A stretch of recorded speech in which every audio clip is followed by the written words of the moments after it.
नमस्कार, चैप्टर 1 के लेक्चर 8 में आपका स्वागत है। आज का हमारा टॉपिक है गोज लॉ। गोज लॉ को समझने से पहले हमें दो चीज़ें समझनी पड़ेंगी। पहला है area vector and second is flux. अभी तक की क्लासेस में फॉर इंस्टांस आपने 9th 10th 11th में एरिया को एक स्केलर क्वांटिटी की तरह माना है, लेकिन ज़रूरत पड़ने पर हम एरिया को एक वेक्टर क्वांटिटी भी कंसिडर कर सकते हैं, जो आज की क्लास में हम डिस्कस करेंगे। तो एरिया अगर वेक्टर है तो उसकी डायरेक्शन कैसी होगी इसको समझते हैं। फॉर इंस्टांस अगर आपका एक ऐसा एरिया है जो कि इस बोर्ड के प्लेन में है, अगर ये एरिया एक वेक्टर क्वांटिटी है तो उसका एक मैग्नीट्यूड होगा, एक डायरेक्शन होगी। तो इसका मैग्नीट्यूड तो हो जाएगा area of this block. Let's say this length is L, this is breadth, तो इसका मैग्नीट्यूड तो L B इंटू L हो जाएगा। This is magnitude of area vector. Now what will be direction of this area vector. देखिए area का जो भी area आपको गिवन है उस प्लेन के परपेंडिकुलर अगर आप एक वेक्टर कंसिडर करते हैं, मान लीजिए ये प्लेन है तो इसके परपेंडिकुलर ये वेक्टर होगा या फिर बोर्ड के अंदर की साइड होगा। ये दो डायरेक्शन ही इस प्लेन के परपेंडिकुलर हो सकती हैं। तो जो भी आपको गिवन एरिया है उसके परपेंडिकुलर जो भी डायरेक्शन होगी वो उस एरिया वेक्टर की डायरेक्शन होगी। फॉर इंस्टांस इस केस में हम मान लेते हैं कि बाहर की तरफ है, तो दिस एरिया वेक्टर इसकी जो मैग्नीट्यूड होगा इट विल बी BL और इसकी डायरेक्शन जो है लेट्स से n कैप। ये कैसे रहेगी, बोर्ड के बाहर की साइड। इसको हम डॉट से रिप्रेजेंट करते हैं।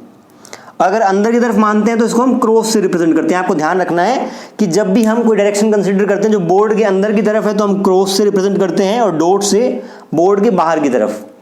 तो इस तरीके से एरिया वेक्टर के परपेंडिकुलर जो भी डायरेक्शन होती है वो आपकी वेक्टर की डायरेक्शन होती है, एरिया वेक्टर की। अब मान लीजिए आपका एरिया ऐसा है, तो इसके लिए इस एरिया वेक्टर की डायरेक्शन कैसी होगी। इसके परपेंडिकुलर एक डायरेक्शन कंसीडर करेंगे, या तो ये डायरेक्शन होगी या फिर ये डायरेक्शन होगी। दो ही डायरेक्शन पॉसिबल हैं। तो किसी भी एरिया के परपेंडिकुलर जो डायरेक्शन होगी it is direction of that area vector. अब कुछ और एग्जांपल कंसीडर करते हैं। मान लीजिए आपके पास एक सिलेंडर है। सिलेंडर का जो आपका कर्व्ड सरफेस एरिया है ये वाला, इसके चारों तरफ,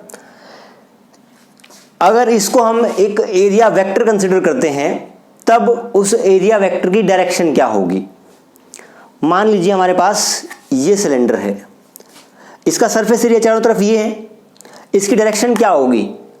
इस केस में कोई सिंगल डायरेक्शन नहीं होगी। जैसा कि आपका ये एरिया वेक्टर था, इसकी एक डायरेक्शन आप ये कंसिडर कर सकते हैं, लेकिन यहां पर अगर आप यहां पर एरिया कंसिडर करेंगे तो डायरेक्शन ये होगी, अगर यहां पर कंसिडर करेंगे तो डायरेक्शन ये होगी।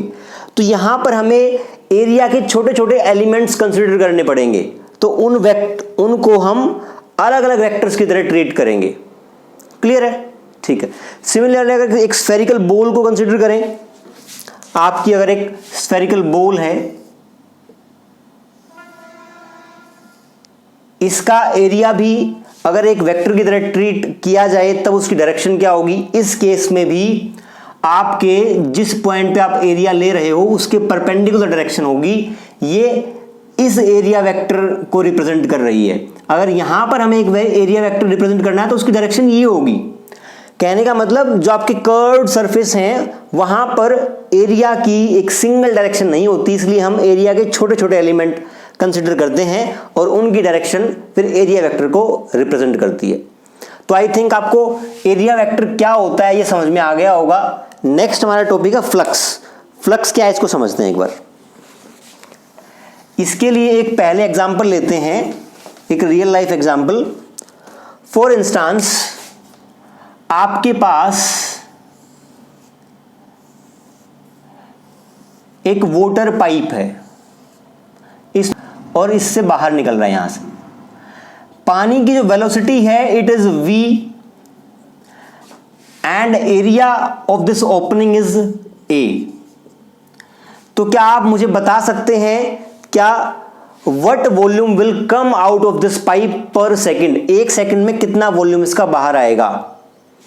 इसमें आप ऐसा कर सकते हैं, फॉर इंस्टांस अगर मान लीजिए वेलोसिटी है 5 मीटर पर सेकंड, तो एक सेकंड में मान लीजिए आपकी पानी की एक लेयर यहां है, अगली सेकंड में वो कहां पहुंच जाएगी, कहीं यहां पहुंच जाएगी। तो you can consider it here, यहां पे आपका ये लेयर पहुंच गई। तो इस सिलेंडर के अंदर जितना वॉल्यूम होगा इतना वॉल्यूम आपका बाहर आ चुका होगा एक सेकंड में। तो इसका मैग्नीट्यूड कितना हो जाएगा, इस लेंथ का मैग्नीट्यूड या तो आप 5 मान लीजिए या आप कह लीजिए कि जो वेलोसिटी वेक्टर गिवन है उसका मैग्नीट्यूड। ये तो लेंथ ऑफ दिस सिलेंडर हो गया, एरिया तो सेम रहेगा आपका, तो वॉल्यूम कितना हो गया V इंटू ए। तो हम कह सकते हैं कि पानी पर वॉल्यूम ना, आप लिख लो वर्ड्स में, volume coming out per second is given by V into A. इसको हम रिप्रेजेंट करते हैं फाई वोटर। वोटर की फ्लक्स क्या कहलाती है, V into A. It means amount volume of water coming out per second is called water flux. Clear है। तो पानी की फ्लक्स किन दो चीजों पर डिपेंड कर रही है, एक तो वेलोसिटी पे और एक आपकी एरिया पे। अब एक बात बताइए आप, अगर इसी पाइप को मैं ऐसा होता, ये पाइप इसका जो फ्रंट फेस है वो सीधा परपेंडिकुलर कट ना होके अगर ऐसे तिरछा कट होता, अगर तिरछा कट होता और पानी यहां से v वेलोसिटी से ही ट्रेवल कर रहा है, तो आप बताइए क्या इस केस में और इस केस में जो पानी बाहर निकल रहा है पर सेकंड में, क्या वो डिफरेंट होगा या अलग होगा। आप ये करके देखिए, आपने एक पानी की टैप में पाइप लगा रखा है और उसको आपने आगे से एक बार तो परपेंडिकुलरली कट किया है और एक बार थोड़ा सा टिल्ट करके कट किया है, तो आप देखना कि कौन से केस में पानी पर सेकंड किस में ज्यादा निकल रहा है। आप पाएंगे कि दोनों केसेस में पानी सेम निकल रहा है। लेकिन यहां पे यदि आप इस एरिया को कंसीडर करें, ये वाला एरिया जो है ये कम होगा as compare to this area. अगर मैं V इंटू ए करूं यहां पर तो क्या होगा, ज्यादा आ जाएगा, V इंटू ए की वैल्यू ज्यादा हो जाएगी, इसका मतलब ज्यादा पानी निकलना चाहिए।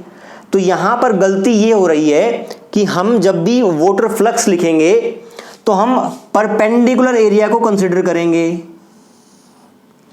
अब यहां पर जरूरत पड़ती है एरिया वेक्टर की। अगर मान लीजिए इस एरिया वेक्टर को आप ऐसे लिखते और ये एरिया वेक्टर आपने ऐसे लिखा है, ये वेलोसिटी v थी और ये एरिया वेक्टर आपका ऐसे था जो कि हॉरिजॉन्टल से थीटा एंगल बना रहा है, मान लेते हैं। अगर इस एरिया वेक्टर के मैं कंपोनेंट ब्रेक करूं तो ये कंपोनेंट हो जाएंगे a cos theta in this direction and a sin theta in this direction. कहने का मतलब जो ये टिल्टेड एरिया है इसका एक कंपोनेंट एरिया का कुछ ऐसा होगा और एक ऐसा होगा। जो ऐसा होगा उसके थ्रू पानी निकलेगा ही नहीं और इसके थ्रू पानी निकल रहा होगा। तो हमें वाटर के फ्लो के परपेंडिकुलर डायरेक्शन चाहिए, तो हम हमेशा a cos थीटा को लेंगे। यहां पर आपका वाटर फ्लक्स हो जाएगा फाई वाटर v इंटू ए डैश कोस थीटा। इस स्लांट एरिया को मैंने a डैश मान लिया, आप a डैश मान लीजिए इसको, तो आपका ये होगा। अब अगर इन दोनों केस के फॉर्मूलाज को मैं कंबाइन करके एक जनरल फॉर्मूला बनाना चाहूं तो मैं कहूंगा flux of water will be v dot a। दोनों वेक्टर्स का डॉट प्रोडक्ट आपको करना है, स्केलर प्रोडक्ट आपको करना है। अगर स्केलर प्रोडक्ट की आपको जानकारी नहीं है तो हमारी जो एक प्लेलिस्ट है बोजोन यूट्यूब चैनल की ही बैक टू बेसिक्स, वहां पर डॉट प्रोडक्ट क्या होता है इसको हमने डिटेल में समझा रखा है, आप वो वीडियो वहां से देख सकते हैं। तो आपको वाटर फ्लक्स समझ में आ गई है। अब इसी का एक और एग्जाम्पल कंसिडर करते हैं।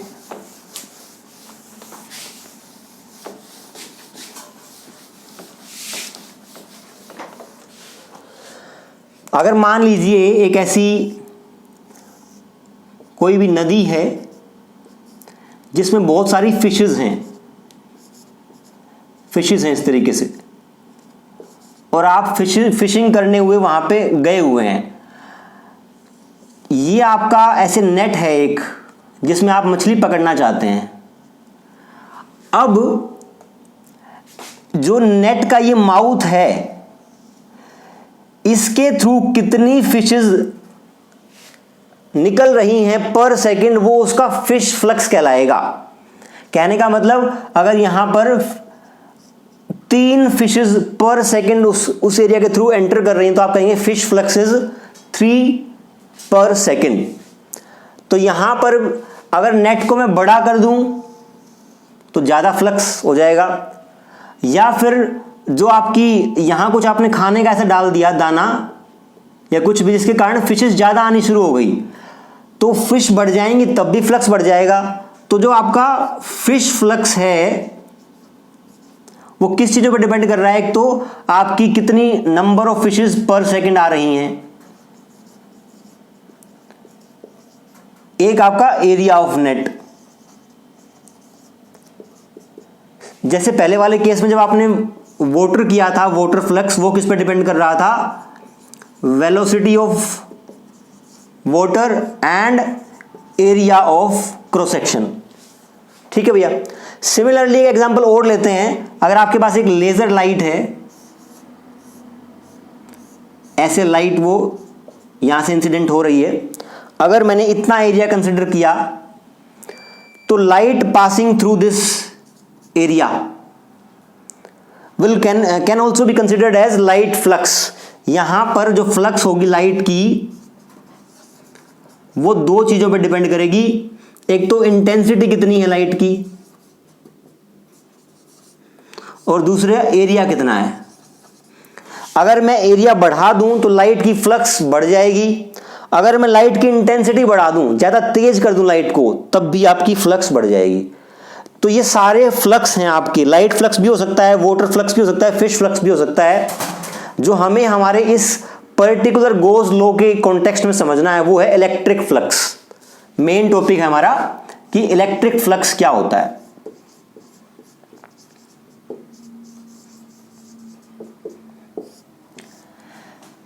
इलेक्ट्रिक फ्लक्स होता है आपका कि एक गिवन एरिया के थ्रू कितनी इलेक्ट्रिक फील्ड लाइंस पास कर रही हैं।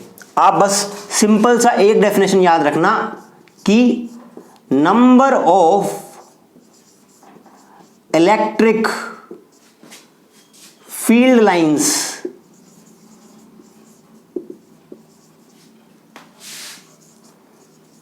Passing through a given area, ये आपका इलेक्ट्रिक फ्लक्स कहलाता है। इसका एक एग्जांपल कंसिडर करते हैं। आप मान लीजिए ये चार्ज Q है, इसके कारण इलेक्ट्रिक फील्ड लाइंस होंगी, इस डायरेक्शन में है, इस डायरेक्शन में है, इस डायरेक्शन में, यहां, यहां।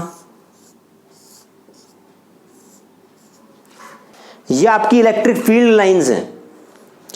तो आप ये बताइए, यदि मैं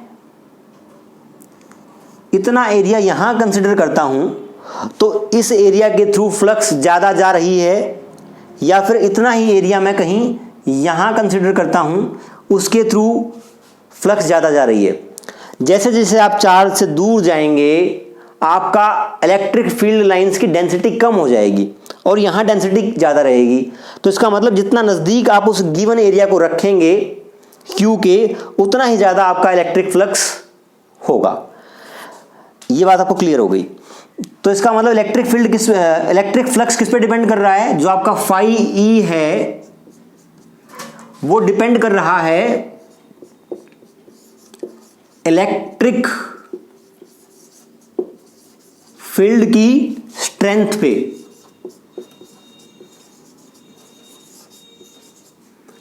कि कितनी स्ट्रेंथ है। इलेक्ट्रिक फील्ड जितना स्ट्रॉन्ग होगा इसका मतलब नंबर ऑफ फील्ड लाइंस उस एरिया में ज्यादा होंगी।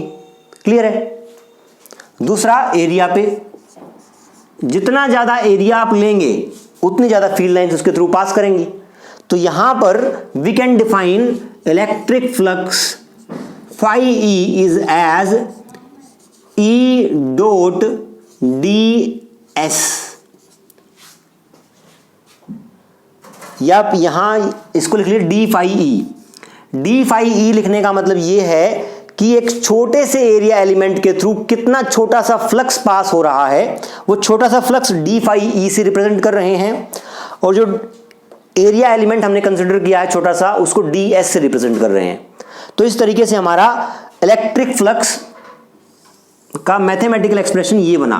यहां पर देखिए, अगर E वेक्टर का मैग्नीट्यूड जितना ज्यादा होगा उतनी ज्यादा आपकी इलेक्ट्रिक फील्ड की स्ट्रेंथ होगी। जितनी ज्यादा स्ट्रेंथ होगी उस गिवन एरिया में उतनी ज्यादा नंबर ऑफ फील्ड लाइंस होंगी, और एरिया से मल्टीप्लाई करेंगे तो फ्लक्स बनेगा उसका। ठीक है, डॉट प्रोडक्ट लेना आपको ध्यान रखना है। अभी हमने देखा था कि जो एरिया है वो परपेंडिकुलर एरिया कंसिडर हमें करना है। तो हमने एरिया वेक्टर समझ लिया और इलेक्ट्रिक फ्लक्स समझ लिया। अब समझते हैं कि गोज लॉ बेसिकली क्या कहता है। गोज लॉ को समझने से पहले आप एक बात ये जान लीजिए कि गोज लॉ कूलम्ब लॉ का ही एक भाई है।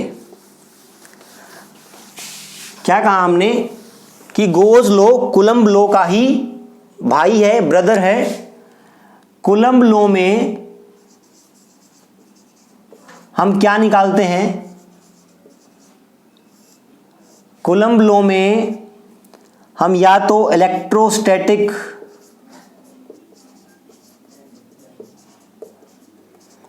फोर्स निकालते हैं या इलेक्ट्रिक फील्ड निकालते हैं। अब आपने ये बात ध्यान दी होगी, जब कूलम्ब लॉ की हमने डेफिनेशन पढ़ाई थी तब उसमें लिखा था कि वो दो पॉइंट चार्जेस के बीच में फोर्स डिसाइड करती है। कहने का मतलब, अगर एक पॉइंट चार्ज Q आपको गिवन होगा तो आप उससे r डिस्टेंस पर इलेक्ट्रिक फील्ड लिख सकते हैं 1/4 pi epsilon not Q upon r²। ठीक है। अब यदि ये चार्ज ऐसा नहीं है, कोई ऐसा रैंडम सा चार्ज डिस्ट्रीब्यूशन है Q, इसके कारण इस पॉइंट पर आपको इलेक्ट्रिक फील्ड निकालना है। इसके कारण इस पॉइंट पर इलेक्ट्रिक फील्ड निकालना, तो आपको क्या करना पड़ेगा? अगर आप कूलम्ब लॉ लगाओगे तो इस चार्ज को छोटे छोटे चार्जेस में, पॉइंट चार्जेस में डिस्ट्रीब्यूट करना पड़ेगा,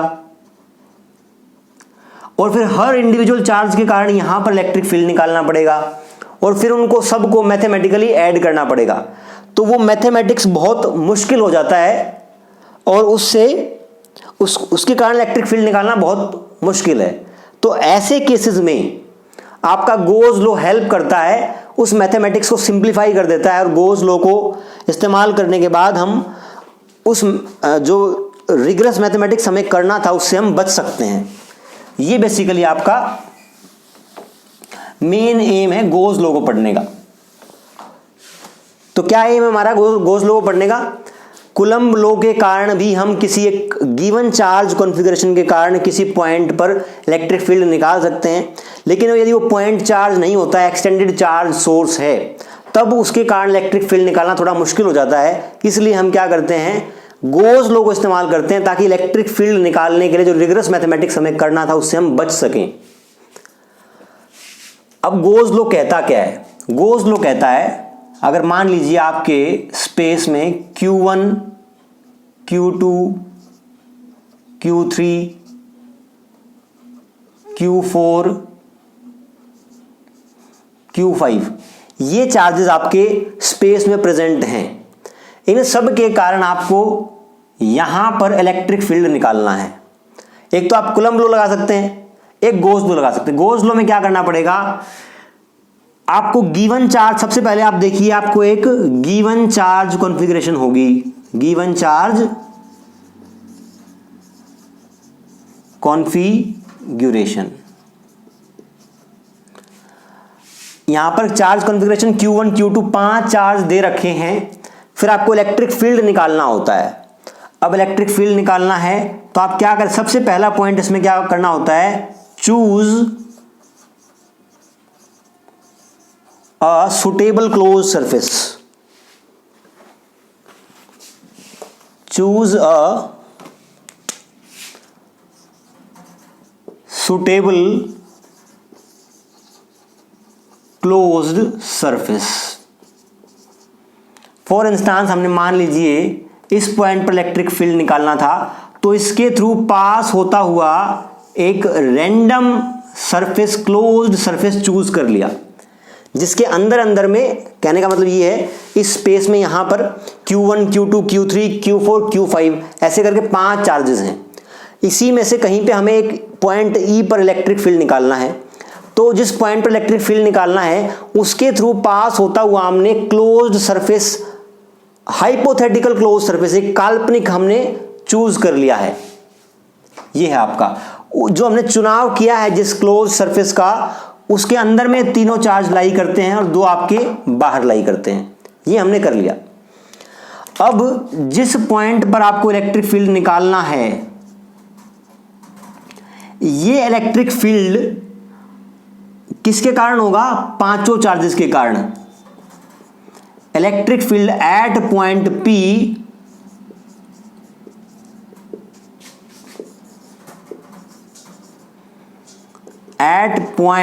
P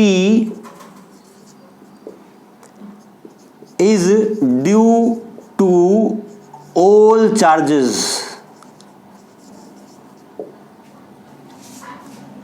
ठीक है, सब चार्जेस के कारण यहां पर ये इलेक्ट्रिक फील्ड E आपको यहां पे गिवन नहीं निकालना है, जो हमें E है ये।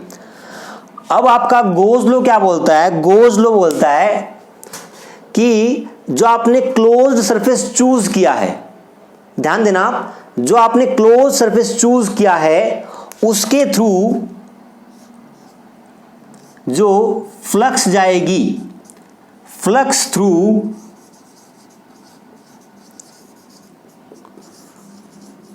closed surface will be equal to Q inside upon epsilon naught। जो भी आपने क्लोज सरफेस चूज किया है उसके थ्रू जितनी नेट फ्लक्स पास होगी उस एरिया के थ्रू, उस क्लोज एरिया के थ्रू, वो किसके बराबर होगी, Q enclosed या Q inside the chosen closed surface area upon epsilon naught। अब यदि आपको यह निकालना हो कि इस एरिया के थ्रू कितनी फ्लक्स पास होगी, तो आप क्या करोगे, यहां पर एरिया को कोई एक डायरेक्शन तो आप असाइन कर नहीं सकते हो, आप क्या करोगे, यहां पे एक एरिया कंसीडर कर लिया, उस एरिया के कारण इलेक्ट्रिक फील्ड यहां पर E1 है due to all these 5 charges. ये बात आपको ध्यान रखनी है कि यहां पर इलेक्ट्रिक फील्ड E1 सभी 5 के कारण है और एरिया मान लीजिए DS1 है। सिमिलरली यहां पर इलेक्ट्रिक फील्ड E2 है, एरिया DS2 है। सिमिलरली यहां पर आपका कुछ ऐसे है, इलेक्ट्रिक फील्ड E3 और DS कुछ ऐसे है, DS3। ऐसे क्लोज सरफेस एरिया के आपके इनफाइनाइट एरिया एलिमेंट्स हो सकते हैं। तो अगर मैं फ्लक्स कहूं, फर्स्ट एरिया के थ्रू फ्लक्स कितनी होगी, तो net electric field E1 dot DS1, this will be flux through area number 1। Second के थ्रू कितनी होगी, E2 DS2 plus E3 DS3 and इस तरीके से आपको सारे स्मॉल एलिमेंट्स एरिया के कंसिडर करने हैं।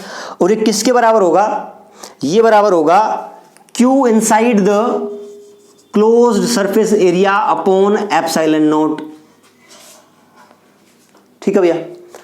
अब इसको लिखने का एक मैथमेटिकल एक्सप्रेशन है, ये आप एडिशन कर रहे हैं तो एडिशन या समेशन को हम इंटीग्रेशन के माध्यम से भी रिप्रेजेंट कर सकते हैं। इंटीग्रेशन आई थिंक आपको 11th क्लास में अच्छे से पढ़ाया गया और जितना बेसिक रिक्वायरमेंट है। अगर फिर भी आपको इंटीग्रेशन में थोड़ी प्रॉब्लम है तो आप मुझे कमेंट सेक्शन में बताइए, उसके लिए मैं एक स्पेशल वीडियो बना दूंगा। तो जब भी एडिशन होता है आप उसको इंटीग्रेशन से रिप्रेजेंट कर सकते हैं। यहां पे E1 E2 DS1 DS2 represent करने की जगह हमने सीधा लिख दिया E डॉट DS। ये सब का इंटीग्रेशन हो जाएगा। और यहां पर एक सर्कल का साइन बना दीजिए। इसका मतलब है कि जो आपका एरिया एलिमेंट है जिसके रिस्पेक्ट में हम इंटीग्रेशन कर रहे हैं वो क्लोज्ड सरफेस है। ठीक है, ये किसके बराबर हो गया? Q inside upon epsilon not. ये आपका मैथमेटिकल एक्सप्रेशन है। ठीक है, इस वाले टर्म का मतलब है electric flux passing. Electric flux का मतलब क्या है? Electric field lines passing through a given area. ये given closed area, closed surface बोल सकते हैं, एरिया बोल सकते हैं, कोई दिक्कत नहीं है, क्लोज सरफेस। ठीक है भैया। अगर मान लीजिए गोज लॉ हमें यहां अप्लाई करना होता तो आप हर पॉइंट पे सारे चार्जेस के कारण जो इलेक्ट्रिक फील्ड है उसका ds एलिमेंट के साथ डॉट करके समेशन करते। लेकिन जब आप राइट हैंड साइड को लिखते तो आप लिखते वहां पर Q1 Q2 और Q3, Q4 Q5 आपका नहीं आता राइट हैंड साइड वाली एक्सप्रेशन में, ऐसा गोज ने बताया है। क्लियर है? अब इसको एक एग्जांपल के थ्रू समझते हैं। मान लीजिए ये आपका Q चार्ज है। आप ये बताइए अगर यहां पर मैंने एक क्लोज्ड सरफेस चूज किया, एक Q चार्ज रखा है, पॉइंट चार्ज, एक क्लोज सरफेस चूज किया, उसके कारण उसके अंदर कोई चार्ज नहीं है, हमें यह निकालना है कि इस Q के कारण जो फ्लक्स है इसके थ्रू कितना पास हो रहा है। आपको सवाल समझ में आ गया होगा। एक Q चार्ज, पॉइंट चार्ज मैंने कंसिडर किया है, जो एक क्लोज सरफेस हम चूज करते हैं वो हमने ये चूज किया है। हमारा यहां पर मेन एम है कि इस क्लोज सरफेस के थ्रू कितनी फ्लक्स पास हो रही है उसको निकालना। अगर यहां पर गोज लॉ अप्लाई करूं मैं तो इस पॉइंट पर इस चार्ज के कारण इलेक्ट्रिक फील्ड E1 और DS1 एरिया हो जाएगा। ऐसे ही सब के कारण, इस पॉइंट के कारण हर पॉइंट पर इलेक्ट्रिक फील्ड होगी और एरिया एलिमेंट मैंने कंसिडर कर लिया है। और एक बात और आपको ध्यान रखनी है कि जो हमने क्लोज सरफेस एरिया लिया है, हम एरिया वेक्टर को आउटवर्ड पॉजिटिव कंसिडर कर रहे हैं। इनवर्ड भी कर सकते हैं क्योंकि एक एरिया एलिमेंट के इस साइड भी डायरेक्शन कंसिडर कर सकते हैं, यहां भी, लेकिन कन्वेंशन है कि हम बाहर की साइड कंसिडर करते हैं। तो यहां पर जब आप इन सब एरिया एलिमेंट का डॉट करोगे उसके इलेक्ट्रिक फील्ड के साथ, तो जो राइट हैंड साइड में बनेगा वो तो E डॉट DS बनेगा, और जो आपका लेफ्ट हैंड साइड ये बनेगा, राइट हैंड साइड क्या बनेगा? Q inside. Charge inside this closed surface is 0, क्योंकि चार्ज बाहर था। तो यहां पर आपका Q इनसाइड 0 हो जाएगा, 0 अपॉन एप्सिलॉन नॉट इज 0। इसका मतलब, कहने का मतलब है ऐसे केस में इसके थ्रू फ्लक्स 0 पास हो रही है। इस बात का क्या मतलब है? आप ध्यान से देखिए, इस चार्ज के कारण जितनी फील्ड लाइंस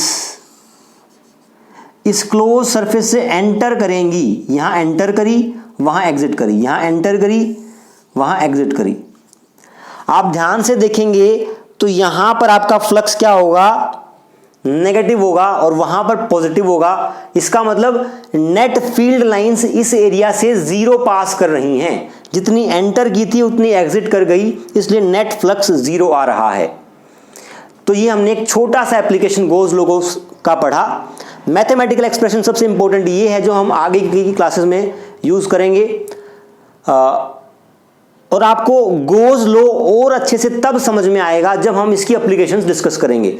तो इसकी कुल मिला के 4 एप्लीकेशंस हैं जो हम अगली 4 क्लासेस में डिस्कस करेंगे। तो आप बिल्कुल भी मत घबराइए कि मैथमेटिकल एक्सप्रेशन बहुत मुश्किल है। जैसे ही हम एप्लीकेशंस पे आएंगे आपको ये और बेहतर तरीके से समझ में आएगा। आप इस लेक्चर को रिपीट करके देखिए बार बार, क्योंकि गोज लॉ बहुत इंपॉर्टेंट है और स्टार्टिंग में बच्चों को मुश्किल भी लगता है। लेकिन आप इसको दोबारा देखेंगे तो आपको डेफिनेटली समझ में आ जाएगा। अगर आपको फिर भी कोई डाउट रहता है तो you can ask your queries, doubts in the comment section. I will try to respond as soon as possible. Thank you very much.